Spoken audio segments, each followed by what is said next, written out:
इस बजट को बनाते समय क्षेत्रीय एवं विभागीय सोच से ऊपर उठकर आम हरियाणा के लिए दो सबसे महत्वपूर्ण विषयों पर मैंने विशेष रूप से ध्यान दिया है। ये विषय हैं शिक्षा तथा स्वास्थ्य। यदि कृषि हमारी अर्थव्यवस्था की रीढ़ की हड्डी है तो शिक्षा और स्वास्थ्य इसकी दो बाजुएं हैं। मेरा मानना है कि विकसित हरियाणा के हमारे संकल्प की सिद्धि में सुशिक्षित तथा स्वस्थ समाज का सबसे बड़ा योगदान रहेगा। आदरणीय अध्यक्ष जी, हरियाणा में हर शिशु, हर किशोर, हर किशोरी, हर युवा और हर युवती को अत्याधुनिक एवं गुणवत्तापूर्ण शिक्षा कैसे मिले, इसे लेकर 13 जनवरी को कुरुक्षेत्र में युवाओं के साथ, 20 जनवरी को पंचकुला में महिलाओं के साथ और 5 मार्च को चंडीगढ़ में शिक्षाविदों के साथ की गई बजट पूर्व परामर्श बैठकों में मुझे अनेक सुझाव मिले हैं। आदरणीय अध्यक्ष जी, हरियाणा में शिक्षा व्यवस्था को राष्ट्रीय शिक्षा नीति 2020 के विजन के अनुरूप बनाने तथा राज्य के सभी राजकोषीय विद्यालयों, महाविद्यालयों और विश्वविद्यालयों में शिक्षा की गुणवत्ता देश में सर्वश्रेष्ठ बनाने के उद्देश्य से इस बजट में किए गए केवल 27 नए प्रस्तावों का मैं यहां वर्णन करना चाहता हूं। आदरणीय अध्यक्ष जी, गुणवत्ता शिक्षा प्रदान करने के लिए प्रदेश में आज 197 राजकीय मॉडल संस्कृत विद्यालय कार्य कर रहे हैं।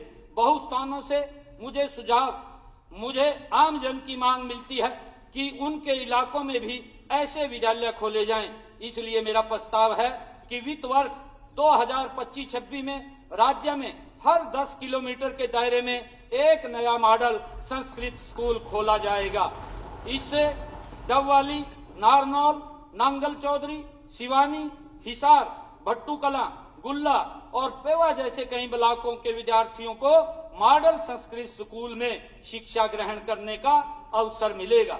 आदरणीय अध्यक्ष जी, मैंने प्रत्येक जिला में एक राजकीय मॉडल संस्कृत विद्यालय को centre of excellence in supports के रूप में विकसित किए जाने का प्रस्ताव रखा है। ऐसे पुनर्गठन के लिए हरियाणा खेल विश्वविद्यालय राई, हरियाणा शिक्षा बोर्ड भिवानी व शिक्षा विभाग द्वारा सामूहिक प्रयास किए जाएंगे।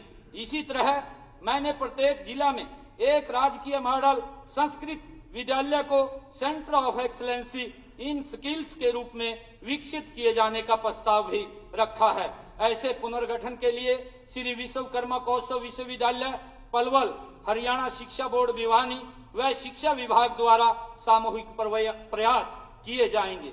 जिला अंबाला, कैथल, कुरुक्षेत्र, फतेहाबाद, चरखी दादरी और महेंद्रगढ़ में कुल 12 स्कूल दोहरी पाली में चल रहे हैं।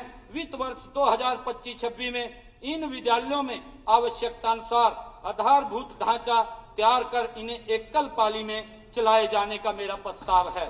आदरणीय अध्यक्ष जी, यदि यह प्रयोग सफल होता है तो वर्ष 2026-27 से बाकी जिलों के दोहरी पाली में चल रहे स्कूलों को भी इस योजना में सम्मिलित किया जाएगा। छोटी कक्षाओं से ही विद्यार्थियों की विज्ञान एवं प्रौद्योगिकी विषयों में रुचि बढ़ाने तथा इनमें उनके कौशल को विकसित करने के लिए प्रदेश के 13 जिलों में स्थित 50 राजकीय वरिष्ठ माध्यमिक विद्यालयों में एक अटल टिंकरिंग लैब स्थापित की जा चुकी है। वित्त वर्ष 2025-26 में 615 अन्य राजकीय वरिष्ठ माध्यमिक विद्यालयों में एक नई विज्ञान, प्रौद्योगिकी, इंजीनियरिंग एवं गणित स्टेम लैब स्थापित की जाएगी। इस प्रकार एक भी जिला इनसे अछूता नहीं रहेगा। इनमें 12वीं कक्षा तक के विद्यार्थियों को रोबोटिक्स, 3D प्रिंटिंग व AI जैसी आधुनिक तकनीकों की शिक्षा भी दी जाएगी। आदरणीय अध्यक्ष जी, यह चिंता का विषय है कि अभी तक अंतर्राष्ट्रीय व राष्ट्रीय गणित ओलंपियाड दोनों में हरियाणा का प्रतिनिधित्व बहुत कम रहा है।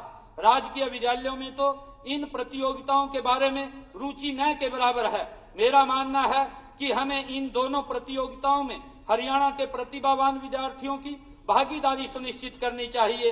जैसे खेल प्रतिस्पर्धाओं में हमारे बच्चे अंतर्राष्ट्रीय व राष्ट्रीय प्रतियोगिताओं में मेडल जीत कर लाते हैं, कोई कारण नहीं है कि गणित ओलंपियाड में वे ऐसा न कर पाए। अतः प्रदेश के विद्यार्थियों में गणितीय सोच को बढ़ावा देने के लिए 10वीं से 12वीं कक्षा के विद्यार्थियों के लिए हर वर्ष हरियाणा मैथ ओलंपियाड आयोजित कराई जाएगी।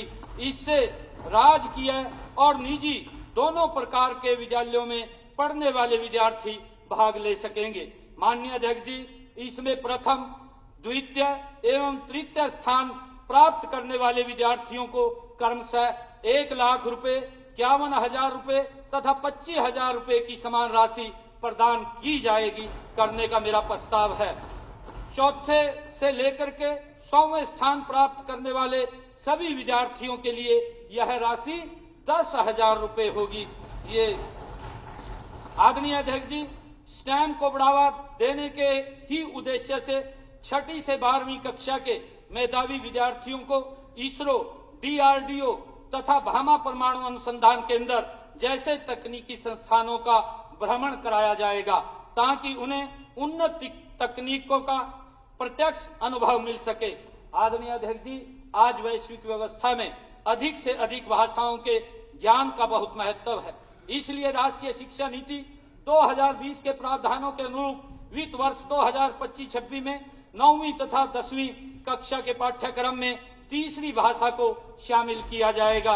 राजकीय विद्यालयों में इच्छुक विद्यार्थियों को फ्रेंच भाषा पढ़ाने के लिए फ्रांस सरकार ने हमारे अध्यापकों को गुणवत्तापूर्वक प्रशिक्षण में सहयोग देने का वायदा किया है। शीघ्र ही हम उनके साथ इस आशय का MOU साइन करेंगे।